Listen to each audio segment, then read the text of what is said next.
So I'm talking now with Azaria Ulmer, and she's going to share a little bit with us about why she loves trees. So hi, Azaria, welcome. Hello, so glad to be here. Thank you for having me, Sarah. You bet. So I'd like to start off with having you describe just a little bit about the sacred work you do so we can get to know you. That changes depending on what day of the week it is, but let's see. Fair enough, fair enough. How about today? You know, my work, I am a healer. I am a grief coach. And a lot of the work that I do is about how we store trauma from whatever level, right? Whether that is grief of the death of a loved one, whether that is ancestral, that is showing up what is cultural, but whatever, we carry that burden in our bodies. And so my work is about how do we access that and give it space to breathe, but also give it space to open up and shift, So a lot of my work is like really connecting to that cellular memory, that cellular, awareness that is lived in the body and moving it through and moving it out. And I do that in various different ways. Ooh, I want to come over. Okay, Yay. but today we're going to talk a little bit, we're going to focus that onto a project that I heard that you did that really intrigued me. And I wanted to talk a little bit more because we're talking about plants and earth and animals today and all of those cellular beings that you mentioned. And so this past year, you challenged friends on Facebook to fund the planting of 20,000 trees in conjunction with an organization called Tree Sisters. Can you tell me a little bit about this project? Yeah, I have to tell you how it started. One day I was walking on the street with my kids. I have two little peoples. I call them little peoples because they have little people attitudes. But we were walking in the street, and my son, who at the time, who was 7, he started looking at the trees, and he said to me, Mom, I know what I'm going to do. I know what my job is. I am going to make signs and put on every tree and tell everyone trees are just like people. You can't cut them down. You don't let your dog pee on the tree. Like, you have to save the tree. And so because trees are like people, the only thing is that they don't move, and it just like touched my heart so much.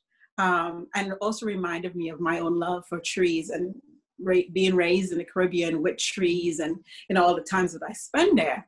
And so I'm part of this organization of women, women leaders, who do beautiful different work in the world. And we wanted to bring a collective feel of all of our passions, right? And we wanted to put it for a good cause. And so I suggested that I looked into Tree Sisters, and I suggested that we all, take on this organization work that they're doing in the world. And if you don't know about Tree Sisters, it's a beautiful organization that does reforestation in places all over the world. We get so overwhelmed, we get so frustrated about what's happening with our environment, what's happening in the world. I know for sure I was there, and I was like, what can we do? Like, what is a simple thing that we can do, And so Tree Sisters are like, we can plant trees, people, we can literally give back to the earth. So we came up with this challenge that we're going to take 7 days and raise enough money to plant 20,000 trees, and it was just fun calling our friends, posting on Facebook. Sarah, probably that's where you found me, right? You saw that posted on Facebook. That's right. Yeah. Sharing. And it was magic because people were like, oh my gosh, this is something I can do. I can just put $20, to the cause. I also had people who not just put towards our cause, but then sign up for like a monthly donation to the trees, you can even take on this perspective where you're like planting your own forest. It was fun. It was wonderful. I can tell your face lights up. I can just see your little person too with his face lit up, right? I love it. So it's important to you. It's important to the members of your family. Why is supporting trees important for the rest of us? What is that saying that what's happening in the Amazon and the burning down of the trees is affecting our breathing, the lungs of the world? I hear that, and I hear that inside of my body. you know, and that's the kind of the work that I do, right? The feedback that I get, right? There's something, there's truth here, whether it might not be true for someone else, but there's truth here for me. And so it's like,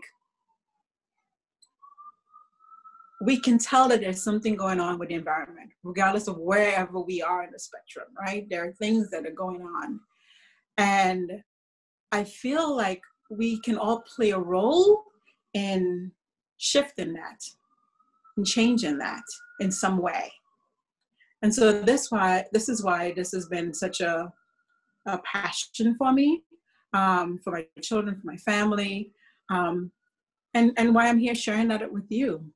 I don't know if that answered your question. I think I kind of forgot. It did. No, you answered it beautifully. And I think, you know, there are so many causes that are asking for our money or our time or our attention. And I think what's so beautiful about this is sometimes we forget the trees in this piece, right? We forget the lungs of the planet. And this is an easy way to support that, right? So I think that's what's so beautiful about it. I kill everything that I try to grow that's green. I really do. Like my husband, he is the gardener in the family. I like get the seeds, bring them home.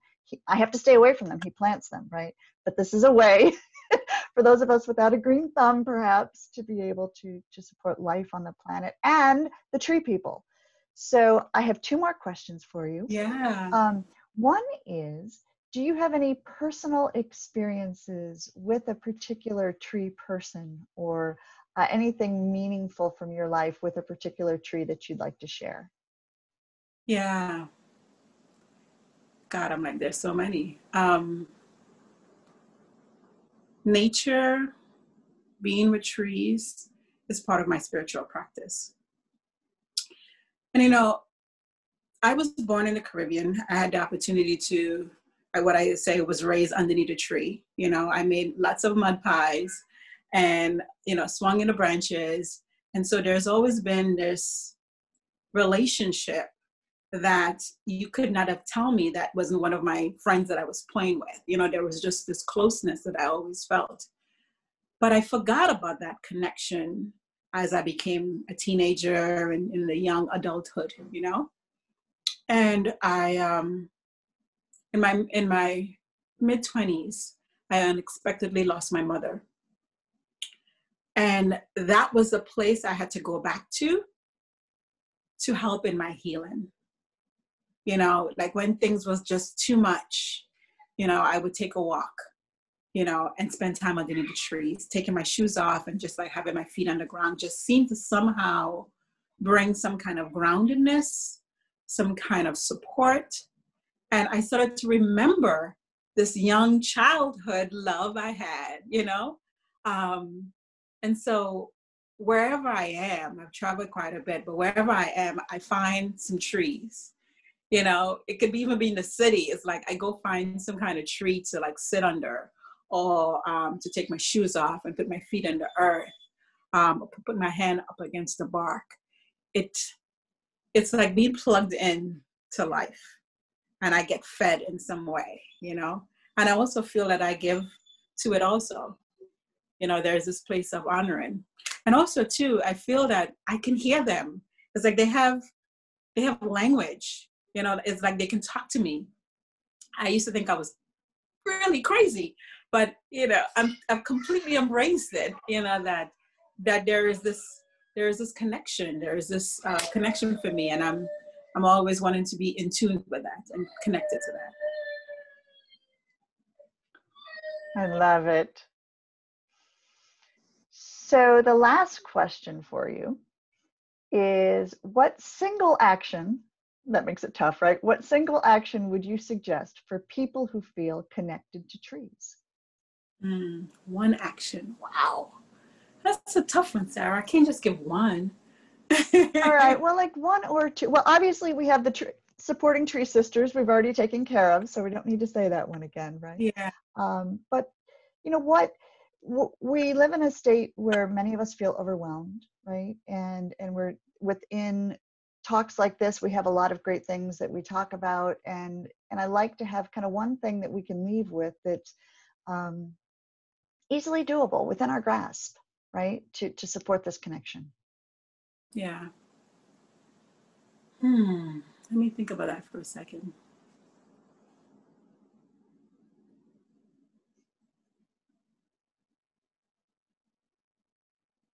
You know, I think our policies, I don't want to get political, but, our policies and what we do and who we put into power plays a role in the decision making. So check in where and how you're making your decisions, and how that can then affect our world, our environment. That's what's sitting with me. I'm quite surprised that's the answer I'm giving to you, to be honest with you, because I try to stay away from those kind of conversation in public. But that's what's present for me right now. That's a big one. I'm not surprised, because that's a big piece of how I feel as well about our choices. Our choices matter. Yeah. Our choices matter. And so hearing you say that hits me in this right spot too, of, what are we using, and what is we can get in a place, I think, sometimes with, well, we want to honor the tree and we want to love the tree and I want to sit under the tree, right? And that's wonderful. And that's a great part of our spiritual practice. But also, how am I looking at my consumption of paper, right? Yeah. Or like you said, who I'm voting for and what their policies are, or who am I supporting with my money, and what am I buying, and what do I look at packaging, and all of those kind of things, because we tend to look at other beings sometimes as products and as raw materials. Totally. Right, and we've got to take a look at that. Yeah. Like, for example, one of the things you said that and just triggered a memory. Like, one of the things that we are doing in our homes is like seeing how we consume, the things that affects the tree, so being able to make those kind of informed decisions, those little things, maybe not buying certain wood and, repurposing something else, like that kind of mindset, I think, is what I'm saying and what you're sharing. I am with you. Thank you so much, Azaria, for coming and talking trees with me today. And if people want to find out about your work, is there a particular website that is helpful to find out about what you do? Sure. My website is my name, Azaria, AzariaUlmer.com, AzariaUlmer.com. You can also find me on Instagram at I am Azaria Ulmer. Awesome. Thank you so much, Azaria. It's been awesome. Thank you so much for having me.